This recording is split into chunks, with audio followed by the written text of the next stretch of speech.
Muy buenas tardes, un saludo cordial desde Asunción, Paraguay. Soy la doctora Nancy Garay, cardióloga pediatra y una de las coordinadoras del simposio del tercer bloque que se denomina Bloque de Prevención Primordial de los Factores de Riesgo. Dejo a cargo una breve introducción, cargo de la doctora Ángela Sardela y luego la presentación de los panelistas. Bienvenidos todos. Bueno, muchas gracias Nancy y yo quiero darle la bienvenida realmente a un panelista, a un, digamos, moderador sumamente importante en cuanto a la representación que él tiene en una palabra que es DOHAT, ¿sí? El doctor Marcus Páez doctor Antonio Marcus de Andrades Páez, es un especialista en farmacéutica, en las ciencias de farmacia de la Universidad de Maranhão de Brasil, y además tiene un máster en biología celular en los estados, en la Universidad de los Estados de Maringá, Brasil. Y además es presidente de DOHAT Internacional. El doctor Alejandro Dinerstein, quien hoy no puede acompañarnos, es además ex jefe del servicio de neonatología del Hospital Materno Infantil Ramón Sardá y es de la comisión directiva de DOHAT LATAM.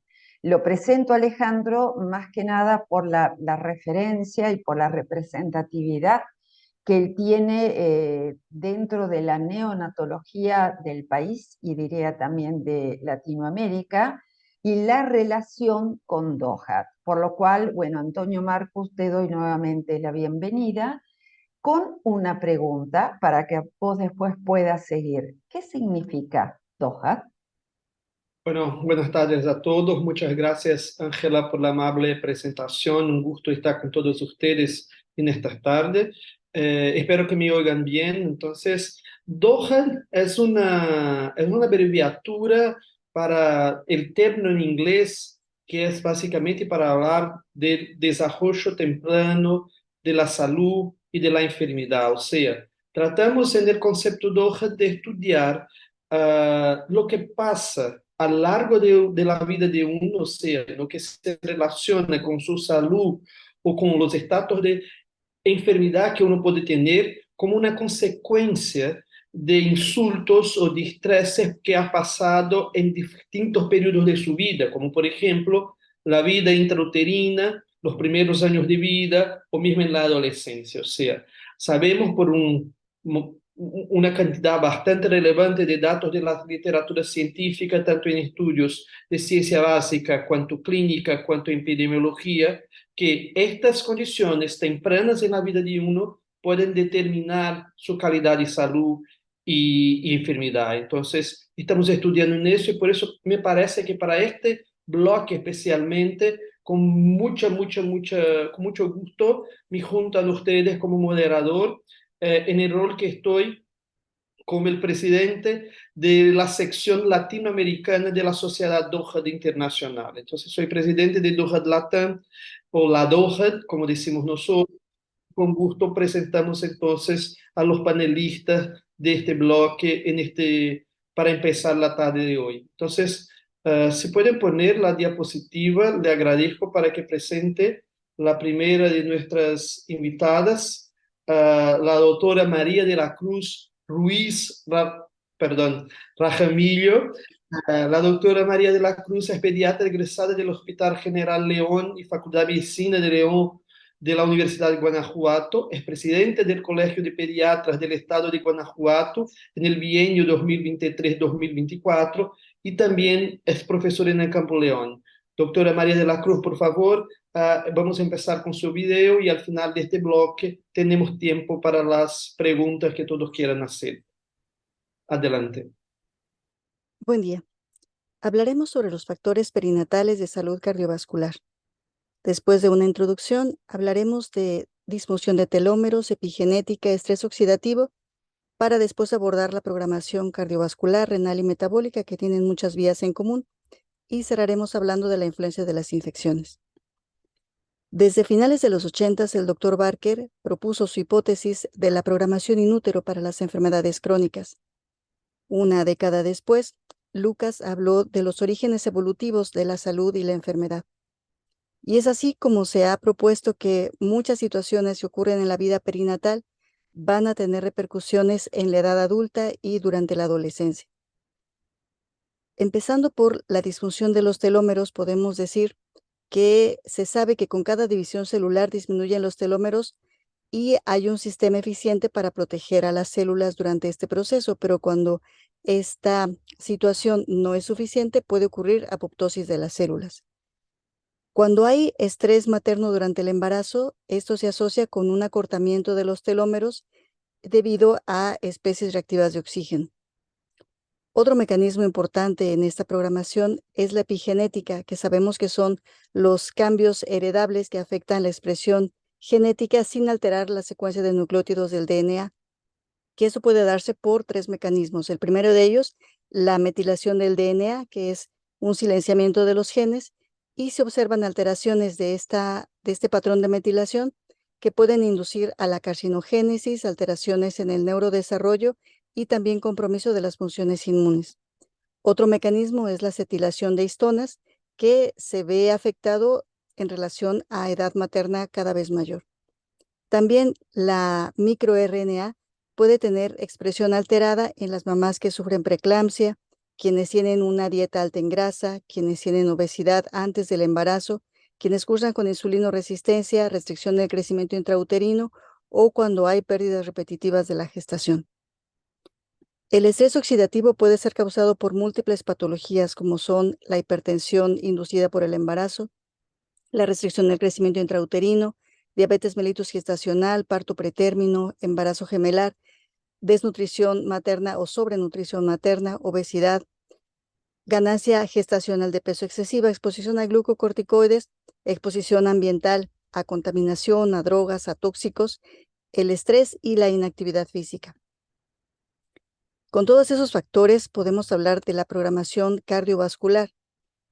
Esta se debe a una alteración de vasoconstricción periférica en el feto en respuesta a la hipoxia, que puede involucrar el sistema neurológico, endocrino y también algunos factores parácrinos. Y aquí mencionamos esos 3 sistemas. Empezando por el sistema de L-arginina óxido nítrico ADMA, sabemos que la L-arginina sirve como sustrato para las isoformas de sintasa de óxido nítrico que pueden estar presentes en las neuronas, en el endotelio y también son inducibles en otras células. ADMA es dimetilarginina asimétrica que va a inhibir competitivamente las isoformas de la sintasa de óxido nítrico. Entonces, en situaciones de preeclampsia o retardo del crecimiento intrauterino, hay niveles elevados circulantes de ADMA y por lo tanto se deteriora la producción de óxido nítrico y esto es lo que va a incrementar el tono vascular fetal y a reducir la distensibilidad. Otro sistema es la adenosina, que es la unión de adenina con ribosa y que se produce por la degradación del ATP y el ADP a monofosfato de adenosina. Hay enfermedades cardiometabólicas, renales e inmunes en la descendencia de mamás que estuvieron con diabetes mellitus y con preeclampsia durante el embarazo. En ese esquema se puede ver cómo ese metabolismo del ATP y ADP para convertirse en AMP produce adenosina y esta cadena va avanzando hasta producir ácido úrico que a nivel endotelial puede dar un aumento de las especies reactivas de oxígeno, un aumento de la inflamación, una disminución de la sintasa de óxido nítrico a nivel endotelial y una disminución de alfa-cloto. Otro sistema importante implicado es el sistema renina-angiotensina-aldosterona. Sabemos que los inhibidores de la ECA durante el embarazo pueden ser teratogénicos, que hay efectos adversos relacionados a la disfunción del sistema renina-angiotensina-aldosterona en el ambiente fetal y esto puede incrementar el riesgo de enfermedades tanto cardiovasculares como renales en etapas posteriores de la vida.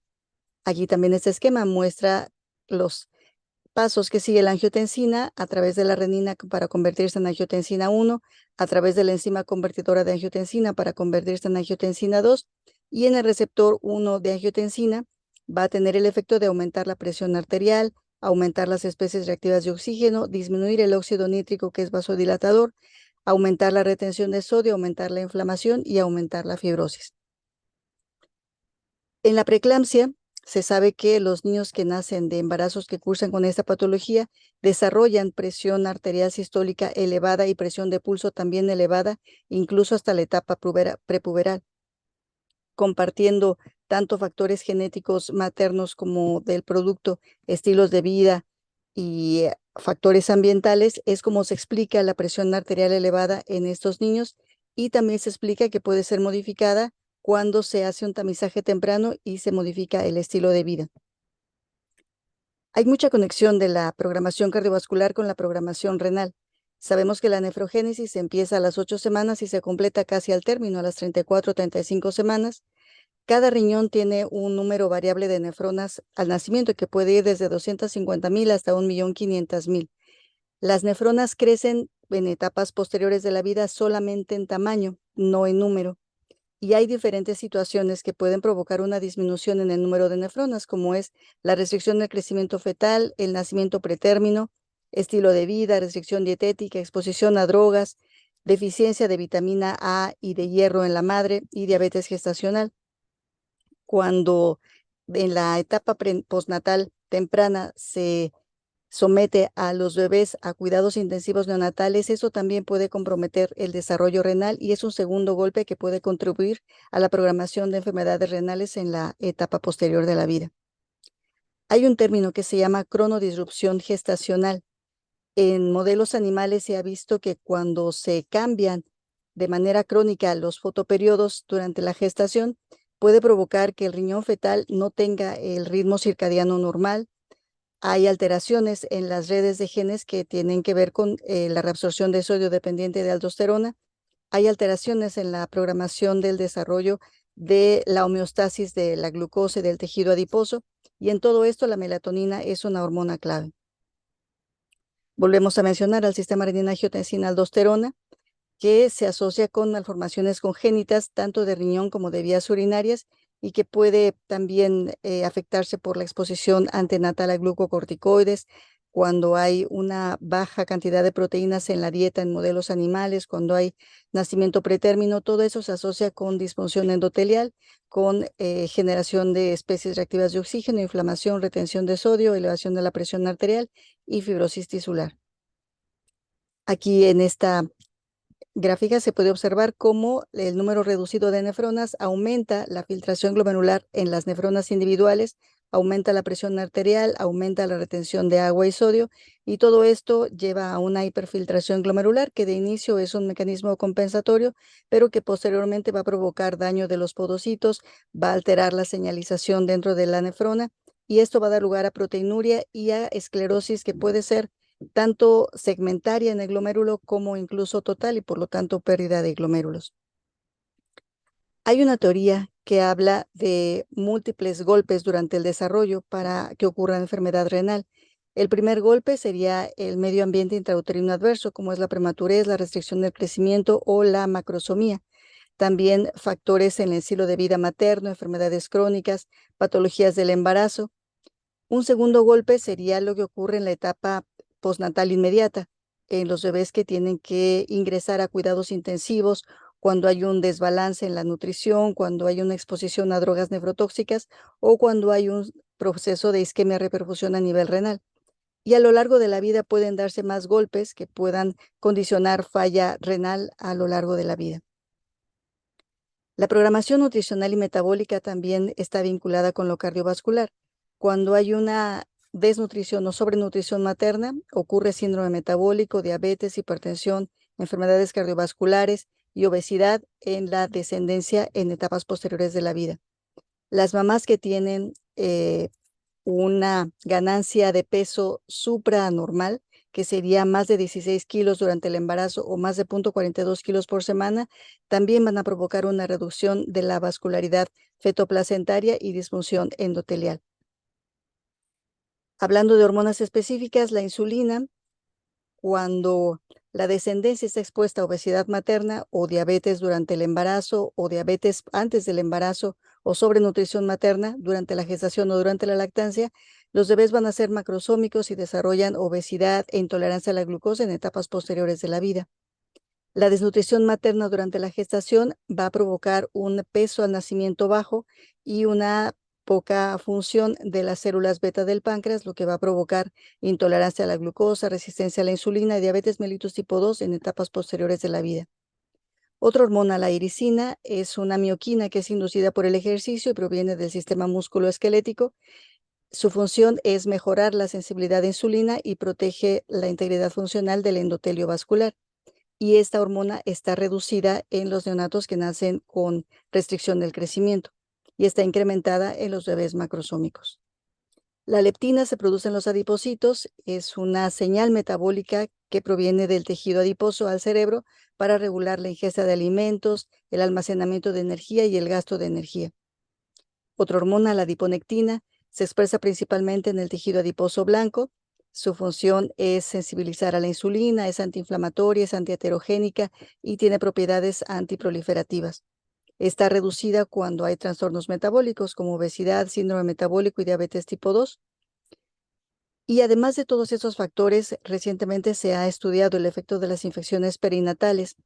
El virus de inmunodeficiencia humana se estudió para ver si los niños que adquirían en forma perinatal esta infección tenían alguna alteración y se encontró que hay una disminución en la sensibilidad a insulina comparado con los controles, pero esto es solo en las primeras etapas de la vida y no persiste cuando se llega a la edad de la adolescencia.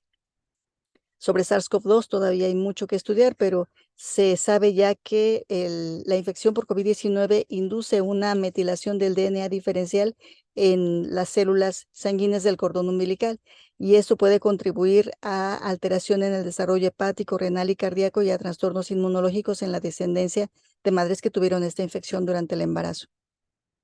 Podemos concluir entonces que hay múltiples mecanismos subyacentes durante la etapa perinatal que van a provocar enfermedades en etapa posterior.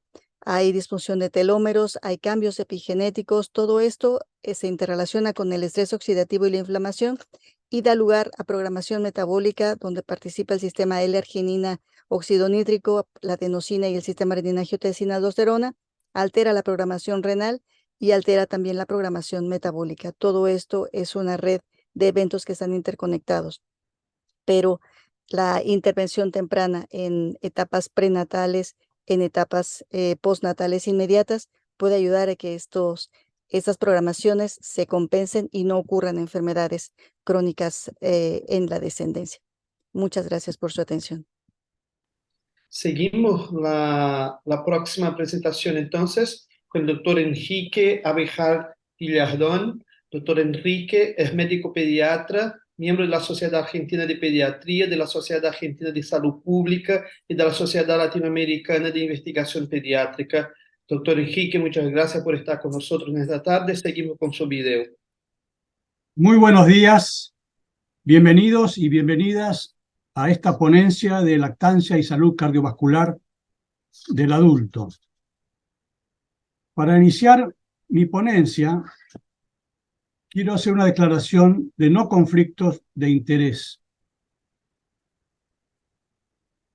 Declaro no tener conflictos de interés ni percibir honorarios por esta actividad ni ningún tipo de promoción, patrocinio o financiamiento económico por parte de la industria agroalimentaria, farmacéutica, nutracéutica ni afines, en la que incluyo la industria de sucedáneos de la leche humana. Un pilar muy importante que nos ha permitido llegar hasta acá es la lactancia humana. No voy a ahondar en detalles, pero quiero enfatizar que la OMS recomienda lactancia humana exclusiva para los primeros 6 meses de vida y luego continúa hasta los 2 años y más, con alimentación complementaria adecuada de semisólidos. La tecnología ha permitido el desarrollo de fórmulas infantiles que ponen tensión con la lactancia humana.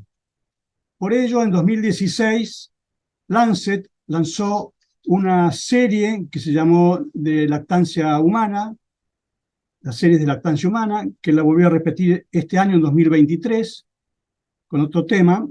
Esta serie enfatizó los aspectos que hace a la lactancia, como dice el título, e incluso abordó los temas de efecto a largo plazo de la lactancia. En lo específico que nos incumbe a nosotros, que es la salud cardiovascular, en esta serie prácticamente no se encontraron efectos sobre la salud cardiovascular. Esto fue en 2016. Hay otros efectos importantes que se consideraron en esta serie, que no voy a mencionarlas, pero que valga la pena, por lo menos mínimamente, enunciar, sobre todo en prevención del sobrepeso y la obesidad como factor indirecto de la salud cardiovascular. Vamos a revisar acá fundamentalmente los efectos a largo plazo en la madre y en el niño, en el hijo, fundamentalmente. Para ello, primero voy a mencionar este trabajo de Lennart Schiederer sobre 8 estudios prospectivos realizados en 1.200.000 mujeres con un seguimiento de 10 años y que como una revisión sistemática y un metaanálisis sobre esa revisión sistemática.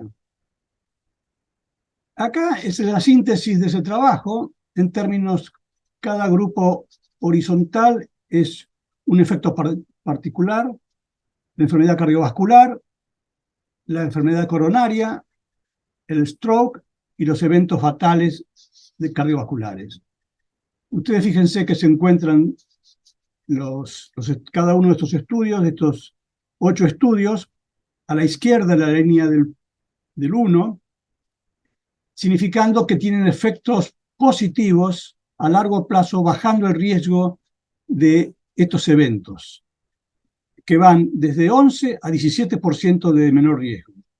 Al mismo tiempo, el efecto de la lactancia humana tiene una relación dosis-respuesta, o sea, mayor tiempo de lactancia, mayor efecto tiene. En el adulto, es decir, cuando el niño amamantado llega a adulto, en el año 2008, Christopher Owen el equipo de Christopher Owen analizó 17 estudios observacionales sobre el colesterol y observaron una disminución del 4% en los niveles de colesterol en el adulto, en aquellos que habían estado expuestos al efecto de la lactancia materna. Un efecto muy leve, pero si se consideran de esos 10 estudios que mencioné anteriormente, solamente estos 7 estuvieron con el contraste entre fórmula infantil y lactancia humana exclusiva, el efecto es mucho mayor, 15%.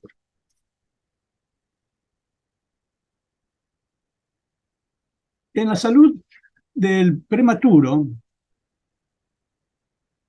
bueno, perdón, quiero mencionar antes que en 2015, Horta, que es del equipo de César Víctora, publicaron en el Acta Pediátrica en 2015 un nuevo efecto del colesterol y la tensión arterial en estudios que hicieron revisión sistemática y metaanálisis.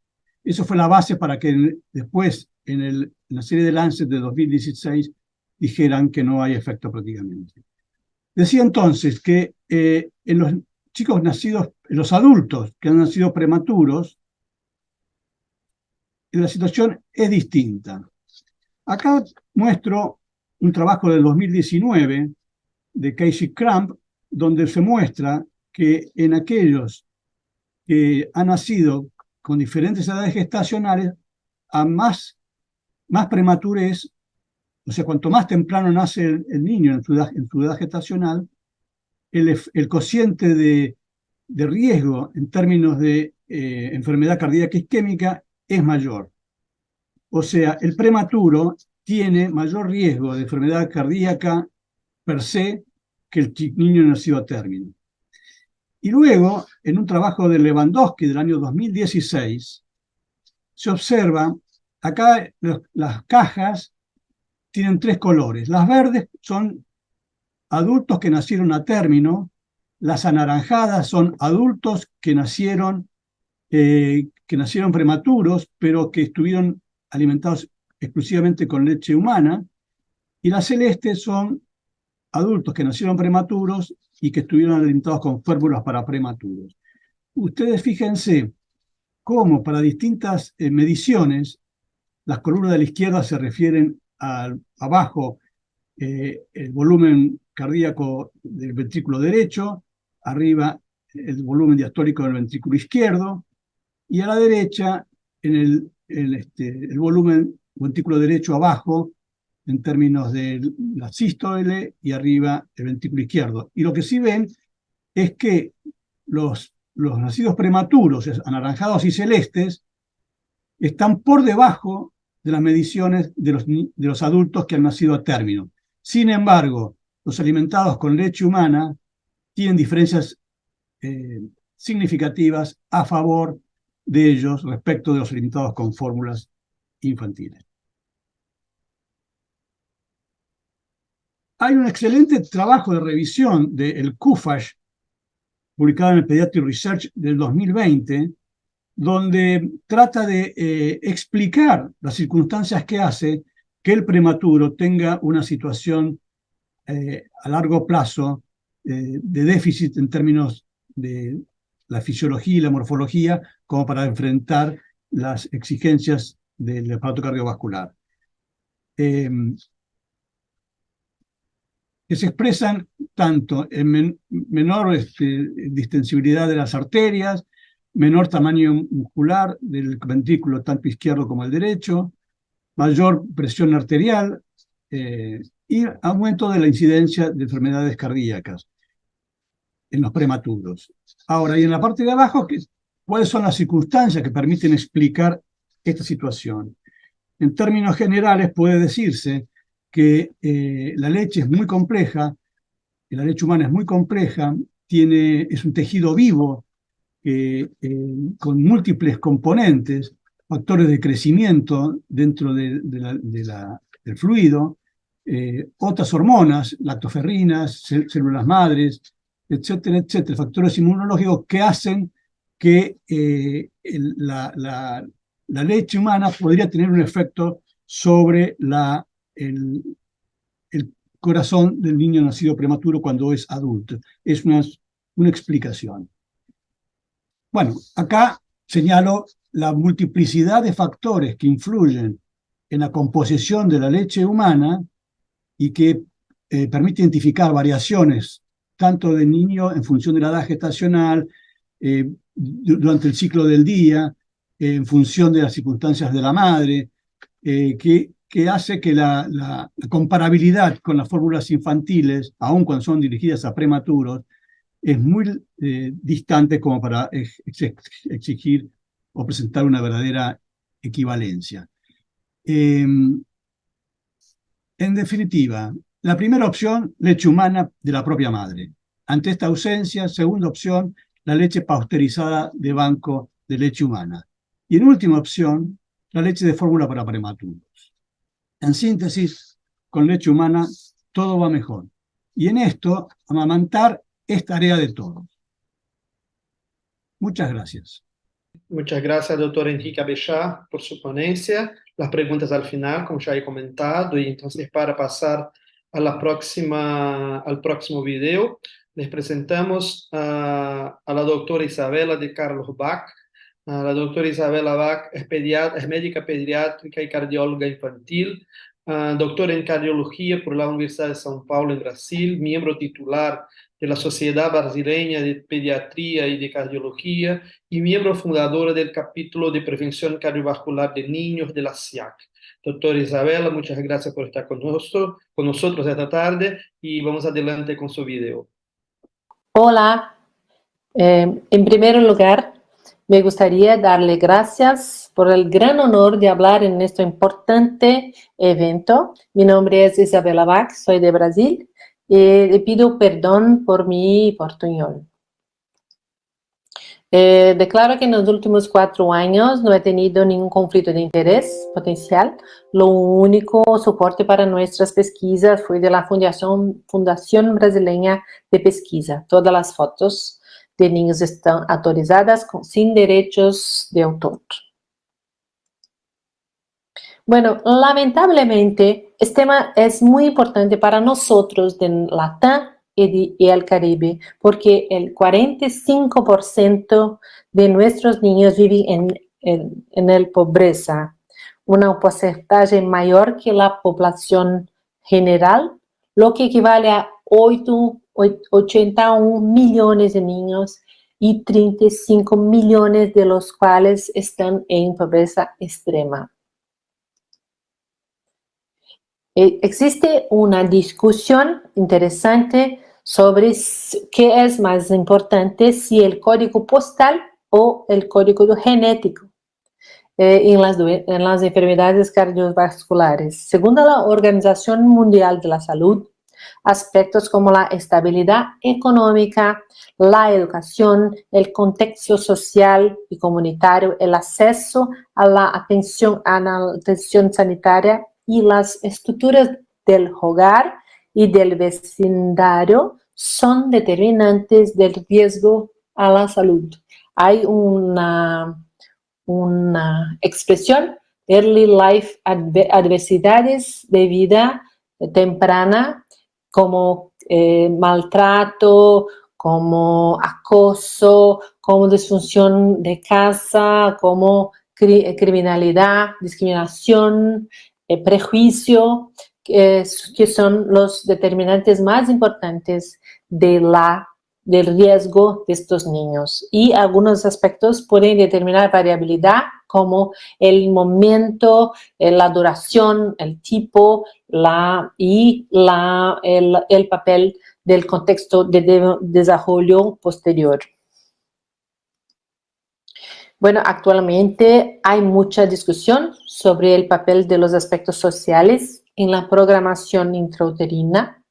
Esto determina una importante adaptación del eje hipotálamo pituitaria suprarrenal, además de estrés crónico, formación anormal de la vasculatura, entre otros muchos aspectos. Muchos estudios han demostrado que cuando hay este riesgo en la niñez, en el embarazo, hay alto riesgo en adultos de diabetes mellitus, hiperuricemia, síndrome metabólica, obesidad abdominal, especialmente hiperglicemia, hipertensión e endurecimiento arterial.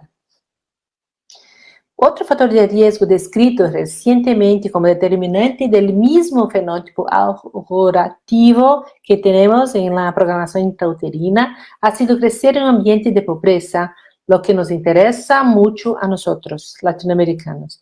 Estos niños están expuestos a crónicamente estrés, sustancias tóxicas, bajo acceso de la salud, alimentación poco saludable y ambientes seguros para actividad física.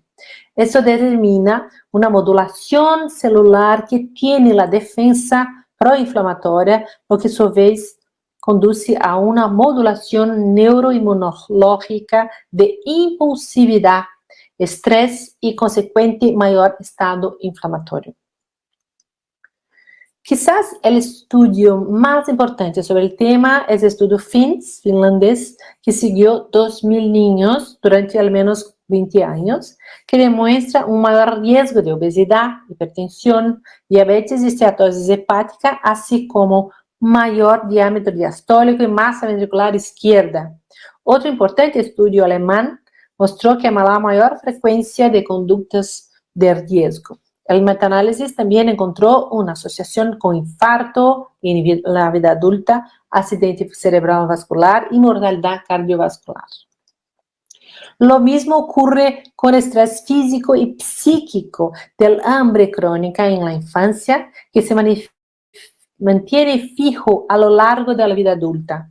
Estos niños también pierden sus centros de autorregulación del hambre y la saciedad, lo que aumenta aún más su riesgo de obesidad.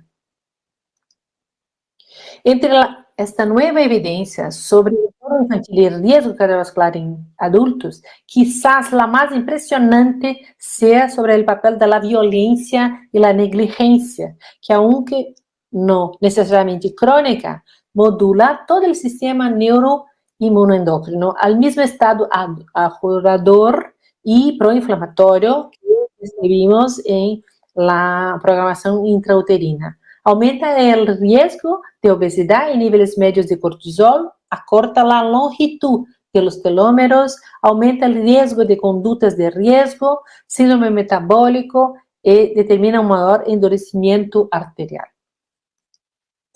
Otro aspecto muy importante es la visión de futuro de los jóvenes y su riesgo cardiovascular en la vida adulta, niños que viven en vulnerabilidad, adolescentes y jóvenes que no creen en su futuro, suelen tener hábitos desfavorables que conducen a peores puntuaciones de riesgo cardiovascular en la edad adulta. Así, a partir de todas esas consideraciones, demostramos que esta revisión que, aunque no disponemos de datos muy robustos de la asociación directa entre hábitos en la niñez y eventos de la edad adulta, se describe una asociación directa e independiente entre pobreza, retraso del crecimiento intrauterino, nutrición y tabaquismo con eventos aterotrombóticos, además de la asociación indirecta a través de otros factores de riesgo cardiovasculares. También notamos una asociación entre violencia, la nutrición, la actividad física y el tabaquismo con marcadores intermedios como la estructura y función cardiovascular y cambios en el ventrículo izquierdo, y que debemos priorizar un estilo de vida saludable y la protección de los agresores a la salud del niño desde la concepción. Debemos fomentar estos hábitos y controlar los factores de riesgo y el medio ambiente a nivel poblacional de manera temprana. Este interesante estudio sugiere incluso que tengamos en cuenta en la anamnesis, incluso en adultos, cuestiones sobre violencia moral, física, sexual, así como aspectos de negligencia, victimización, ruptura familiar, abuso de alcohol y drogas, delincuencia y prisión o enfermedades mentales en sus cuidadores. Todo lo que cae es dar gracias nuevamente por el privilegio, agradecer a todos los miembros de mi equipo de investigación, a seguir y invitarlos a seguir nuestro capítulo de prevención cardiovascular en niños de la SIAC. Muchísimas gracias. Muchísimas gracias, doctora Isabela. Y siguiendo entonces para la última ponencia de este blog, seguimos con la doctora Eliane Urbina. Eliane Urbina es directora es directora de cardiología preventiva en el Cincinnati Children's Hospital Medical Center en Ohio, Estados Unidos, y así entonces seguimos con su video. Buenos días, yo soy la doctora Urbina, directora de cardiología preventiva en el Hospital de Niños del Cincinnati Children's, y estoy aquí para platicar de riesgo cardiovascular en el curso de la vida. ¿Por qué los pediatras deben preocuparse por la prevención de la enfermedad cardiovascular arteriosclerótica? Es principal causa de muerte en el mundo.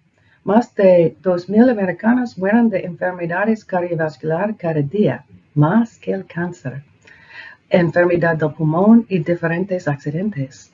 Cuesta miles de millones de dólares y la aterosclerosis es un proceso lento, pero comienza temprano en la vida y se acelera por niveles adversos de factores de riesgo cardiovascular como la obesidad, la hipertensión, la dislipidemia y la resistencia a la insulina. ¿Qué sabemos sobre el desarrollo de los factores de riesgo? Hoy voy a platicar de International Childhood Cardiovascular Cohort Consortium. Se formó en 2009 para aumentar la potencia para estudiar el riesgo de enfermedades cardiovasculares en adultos a lo largo de la vida. Incluye 7 cohortes que comenzaron a recolectar prospectivamente datos de factores de riesgo cardiovascular en las décadas del 1970 y 80 en jóvenes entre las edades de 3 a 19 años.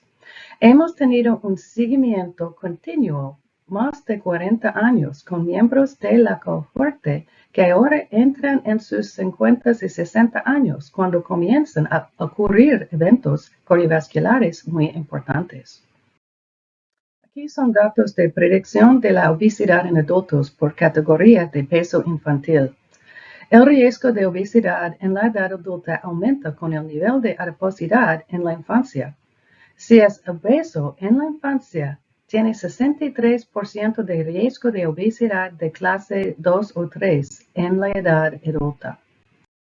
Los fumadores regulares o los experimentadores frecuentes a una edad más temprana tenían más probabilidades de ser fumadores adultos regulares. Los fumadores poco frecuentes tenían más probabilidades de dejar de fumar a los 40 años, lo que respalda los esfuerzos para limitar el acceso a los cigarrillos a una edad temprana. Aquí, trayectorias de la presión arterial fue calculada desde el mínimo 3 medidas de presión con 5 años de diferencia entre los 4 a los 20 años. La prevalencia de hipertensión por adultos estuvo influenciada por la trayectoria. Los participantes con presión arterial elevada durante la infancia y la adolescencia tuvieron una prevalencia de hipertensión en adultos más alto que el promedio nacional. En estos análisis, nosotros fuimos una predicción de la diabetes mellitus tipo 2 en adultos por factores de riesgo en la infancia. Hay 20% de riesgo de diabetes a los 4 años con índice de masa corporal, glucosa e insulina infantiles elevados. Se traduce a un índice de masa corporal solamente 25, insulina 16 y glucosa 90 a la edad de 15 a 17 años.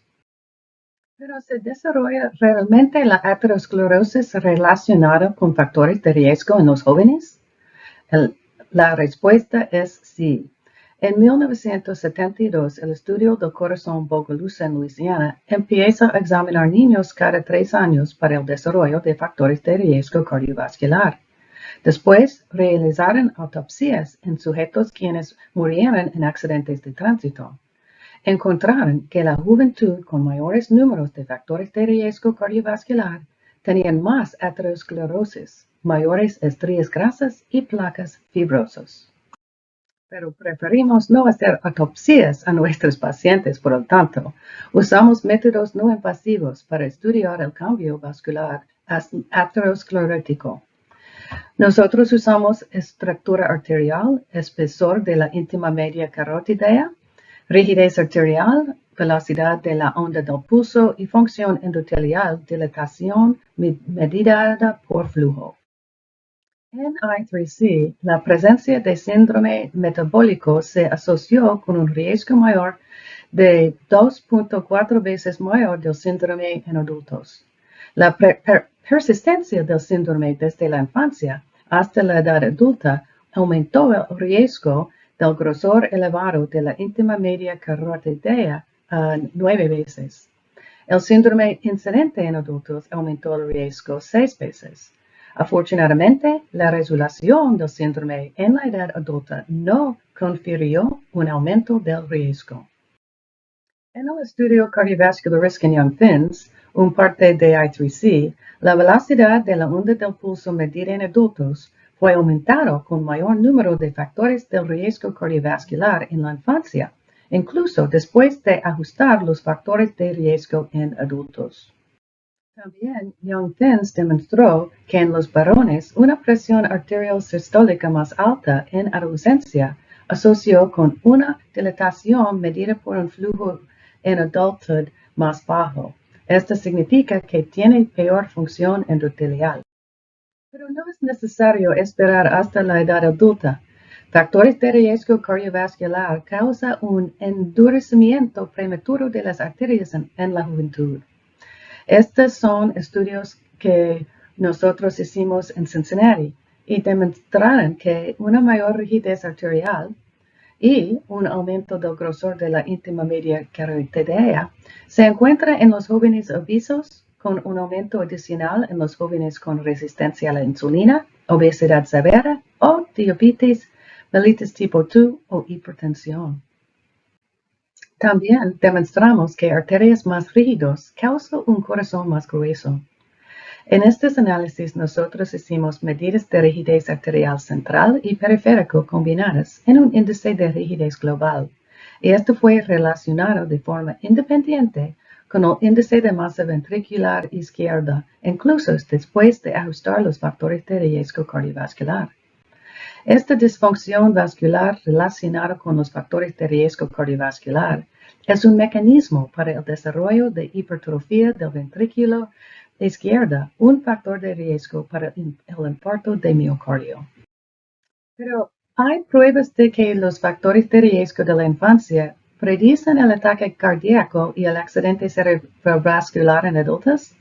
Pues I3C, nosotros hicimos un estudio prospectivo que incluyó casi 40,000 participantes tras un seguimiento medio de 35 años. A casi 21,000 se los verificó el estado de enfermedades cardiovasculares mediante un cuestionario de autoinforme de eventos cardiovasculares, seguido de la adjudicación con registros médicos o muertes cardiovasculares identificados a través de los registros nacionales de disfunción. La tasa global de eventos fatales no fatales fue 3.8% con una edad promedio de 7 años. Se derivaron Z-scores específicas por edad y sexo para índice de masa corporal, presión de sangre sistólico, colesterol total, triglicéridos y el uso de tabaco juvenil. Se estimaron los hazard ratios para eventos cardiovasculares fatales no fatales. Demostramos que los factores de riesgo cardiovascular en la infancia predecir eventos cardiovasculares fatales no fatales en adultos. Cada factor de riesgo predijo eventos cardiovasculares en adultos.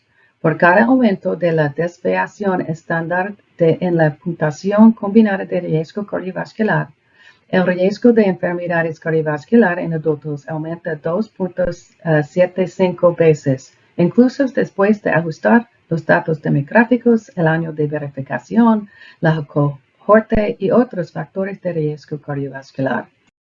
¿Pero a qué edad comienza el riesgo de eventos cardiovasculares en adultos? Pues aquí los participantes se clasificaron según la desviación estándar de la media de la puntuación Z-score combinada de riesgo cardiovascular. Los jóvenes con la Z-score más alta, este fue 1% de la cohorte, comenzaron a tener eventos cardiovasculares a los 40 años de edad, con 40% tuvieron eventos a los 60 años. Sin embargo, la mayoría de participantes, 55% de la cohorte, tenía un Z-score promedio de 0.1, pero aún así demostraron un mayor riesgo a partir de los 50 años. También demostramos que hay un aumento del riesgo de eventos cardiovasculares en adultos en la categoría de factores de riesgo cardiovascular infantiles clínicos más altos. El hazard ratio para eventos fatales no fatales aumentó con el aumento de la anormalidad en la categoría de factores de riesgo cardiovascular en niños. Aquí tenemos los discos transformados hacia atrás en valores clínicos y la categoría de color asignada según el hazard ratio. Se observó un riesgo superior a la medida con una Z-score de menos 0.5 para triglicéridos y LDL, 0 por índice de masa corporal y presión de sangre sistólico y plus 0.5 para colesterol total, insulina y tabaquismo. Las Z-scores de riesgo infantil I3C traducidas en valores clínicos demuestraron en riesgo en niveles por debajo de los puntos de corto clínicos, las líneas amarillas. Y aquí son los datos para triglicéridos, LDL y colesterol total. Aquí tenemos los datos en forma de tabla. Puede ver que el riesgo elevado en naranja ocurre en niveles que se consideran normales y el riesgo de doble ocurre en barras rojos en niveles considerados el límite alto, como índice de masa corporal 24, presión de sangre 100 22, etc. Pero no te desesperes, la prevención primaria salvará vidas. En un subgrupo con factores de riesgo cardiovascular medida en la edad adulta, fueron capaces de calcular Z-score de riesgo infantil ajustada por el cambio.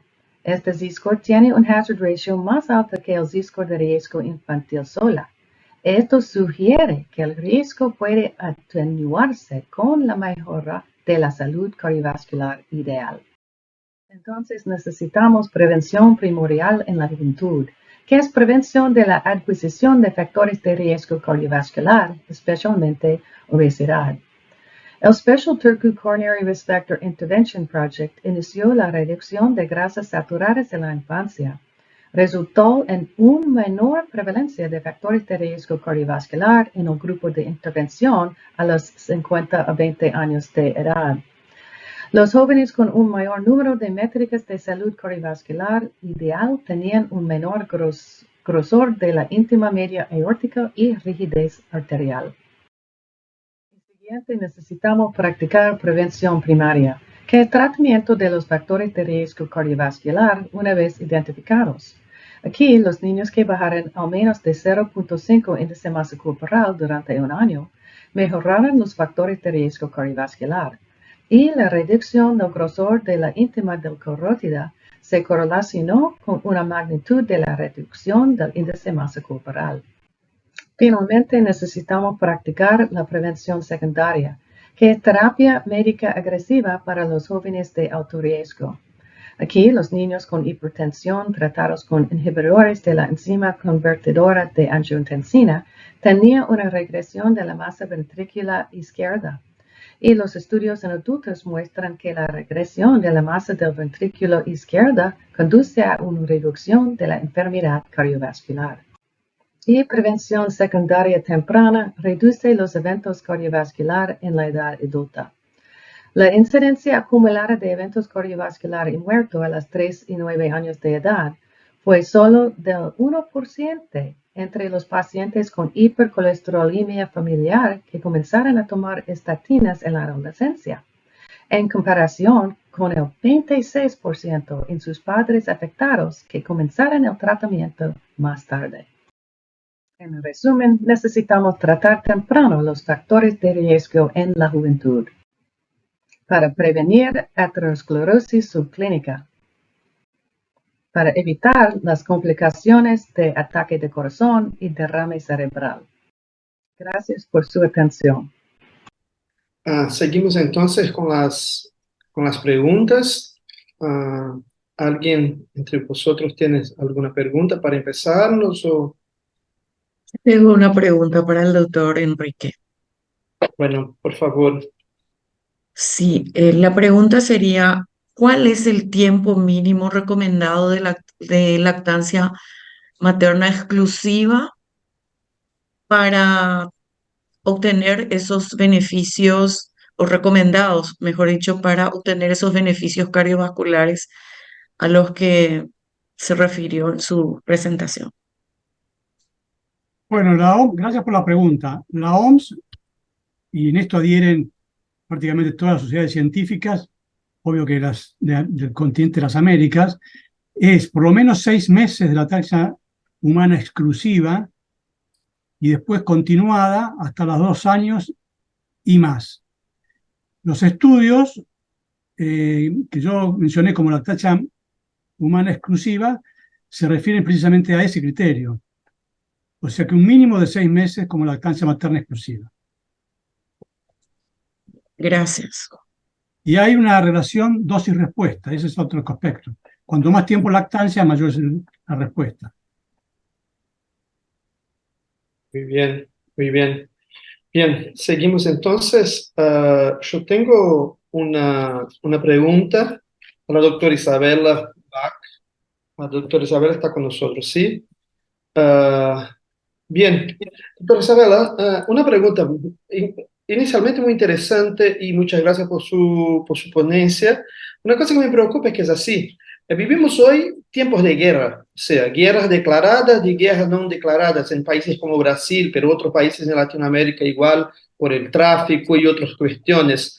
Entonces, pensando desde el punto de vista de la salud mental y del estrés y todo eso para niños y adolescentes en estas comunidades, en estos ambientes con más violencia, ¿qué le parece que debemos hacer? O sea, ¿qué que nosotros, mientras tantos investigadores, científicos, clínicos en la área cardiovascular, metabólico, endógeno, ¿qué les parece que podemos hacer o proponer?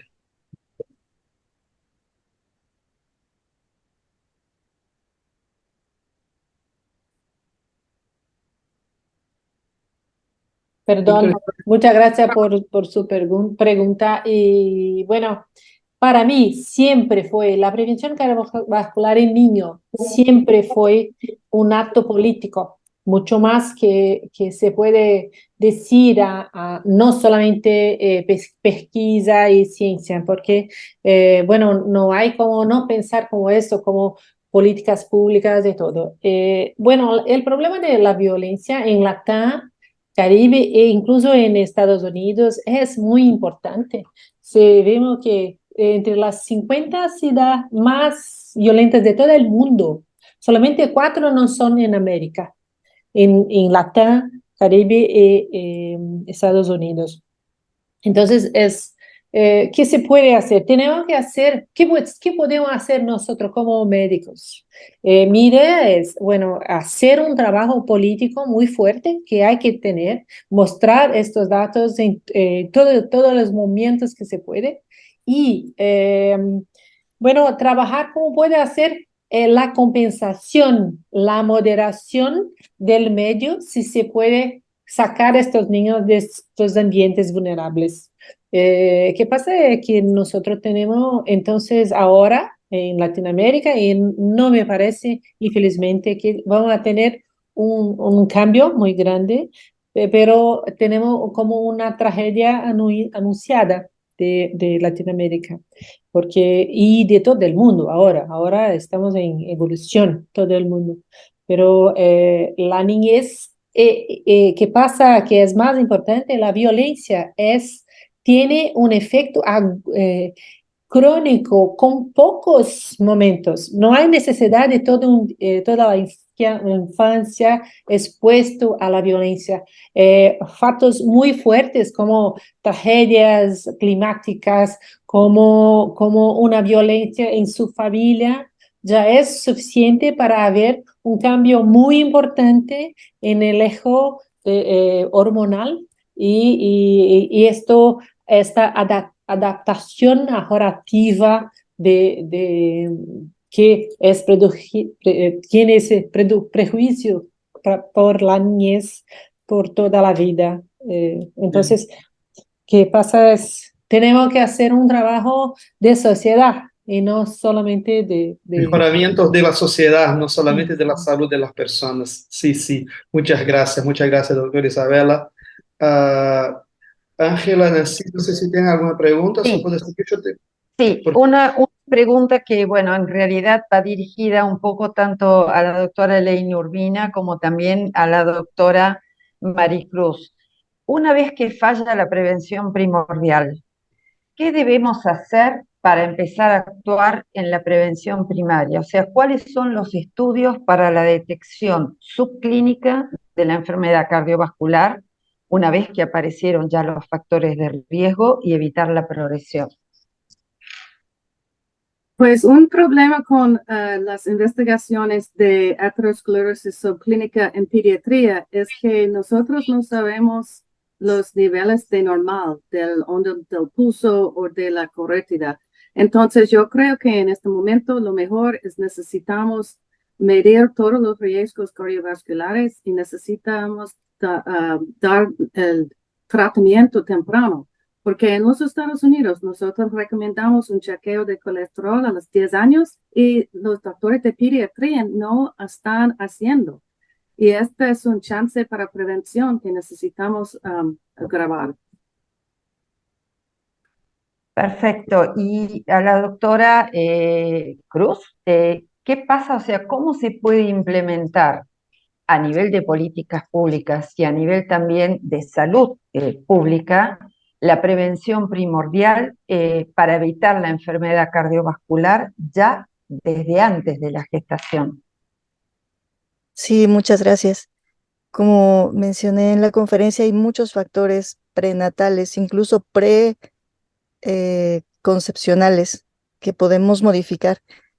Como pediatras creo que debemos trabajar mucho con la población de adolescentes, con las niñas y niños en edad reproductiva, porque esta generación que tenemos actualmente en Latinoamérica tiene ya, como lo vimos, muchos factores de riesgo cardiovascular. Y si esas adolescentes se embarazan en edades tempranas, se une todas las complicaciones de ser un embarazo en adolescente y tener esta predisposición metabólica a las alteraciones cardiometabólicas. Entonces, si nos unimos a todos los esfuerzos que ya existen, pero los recorremos hacia las edades más tempranas, insisto, sobre todo las niñas en edad ya reproductiva, tenemos que poder trabajar en modificar esos factores de riesgo para que si llega a ocurrir el embarazo a corto plazo, ya no tengan tantos factores así. Acá en México, desafortunadamente, el embarazo en adolescentes es un problema grave. De 100 nacimientos, por lo menos un 25% ocurren de mamás que son menores de 18 años.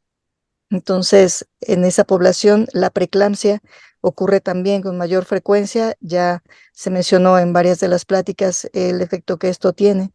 Entonces, creo que como pediatras tenemos la obligación ya de trabajar con dos generaciones al mismo tiempo, con los niños pequeños, pero también con los niños que están ya en edad reproductiva. Esto creo que es un trabajo que debemos iniciar lo más pronto que se pueda para que las próximas generaciones empiecen a notar ese cambio. Muy bien, muchísimas gracias. Y bueno, cedo la palabra a Marcus nuevamente, presidente de DOHAT, para que pueda cerrar este maravilloso bloque.